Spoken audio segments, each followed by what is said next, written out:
je m'interroge ce jour sur la question de l'augmentation des frais d'examen OBC dans ce pays. Alors que le Cameroun était encore en liesse après la qualification des Lions indomptables pour la CAN, Total Énergie 2023, une annonce du ministère des Enseignements secondaires précédant celle de l'éducation de base en janvier a provoqué une véritable tollée au sein des familles. Comment comprendre cette augmentation unilatérale des frais d'examen dans ce pays? 2500 francs, soit une augmentation de 25% sur les 9500 qui étaient pratiqués bien avant, sans aucune consultation des acteurs du secteur de l'éducation, dans un mépris total, sans aucune préparation, après avoir fermé les établissements scolaires, à la veille de la rentrée scolaire.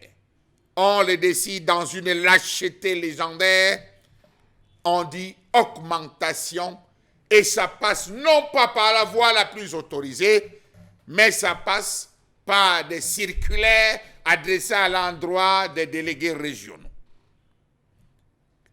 De cet avis, plusieurs questions se posent. Cette augmentation est-elle liée à une amélioration de la qualité des examens? Question. À une augmentation des charges? Question. Ou bien un besoin de financement pour d'autres secteurs prioritaires restant dans le domaine de l'éducation? Les candidats aux examens organisés par l'Office du baccalauréat du Cameroun paieront 12 000 francs CFA au lieu de 9 000 francs CFA. Filouterie des procédures administratives quand tu nous tiens. Le Cameroun est en mode, ou si vous voulez, le Cameroun a choisi d'appuyer sur le mode, on va vous sucer jusqu'à la lie, point. Comment comprendre que l'État a décidé d'accélérer la privation des examens en ayant encore recours aux parents pour qu'ils mettent la main dans la poche et le suppléent?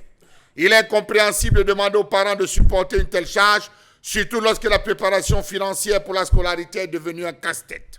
Savez-vous que de là de toute comparaison faite, il convient de noter que cette augmentation des frais d'inscription ne concerne que l'OBC, tandis que le General Certificate of Education (DCE Board), l'équivalent de l'OBC dans le sous-système anglophone, fonctionne selon un modèle différent.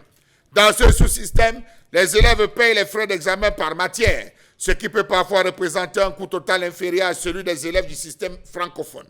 Voilà donc une décision qui contribue aujourd'hui à l'augmentation du coût des services publics sans contrepartie en termes de qualité du service dû au profit de la population dans le domaine concerné.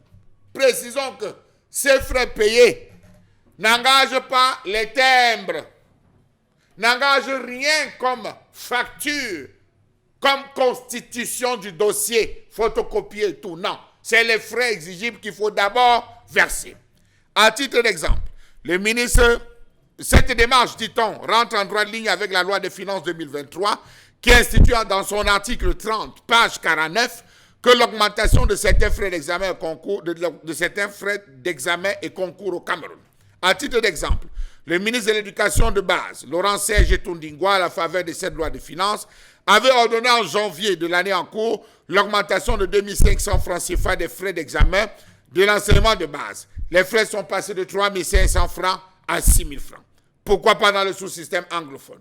Le même texte a fait passer des frais exigibles au concours administratif et aux autres recrutements lancés par l'État de 20 000 francs à 25 000 francs CFA. Pire, les experts pensent que si véritablement on cherche à changer quelque chose à travers cette augmentation des frais, puisque, dit-on, il y a l'augmentation de la charge, plein d'élèves, plein de copies à corriger, plein de mouvements à faire, multiplication des centres de correction, des centres d'examen, multiplication, jusqu'à ce jour, de manière formelle, on ne connaît pas le nombre de chargés de mission, on ne connaît pas le nombre de correcteurs affectés, on ne connaît pas le nombre de surveillants, on ne connaît pas le nombre de personnes affectées à cette chaîne de l'OBC.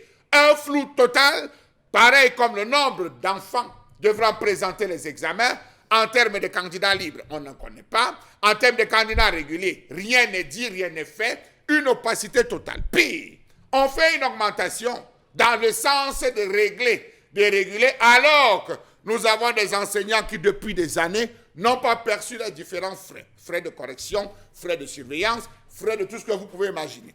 Pire, on va encore plus loin. On fait cette augmentation et l'argent, au lieu qu'on dit on va résoudre la question, est encore reversé dans la même caisse.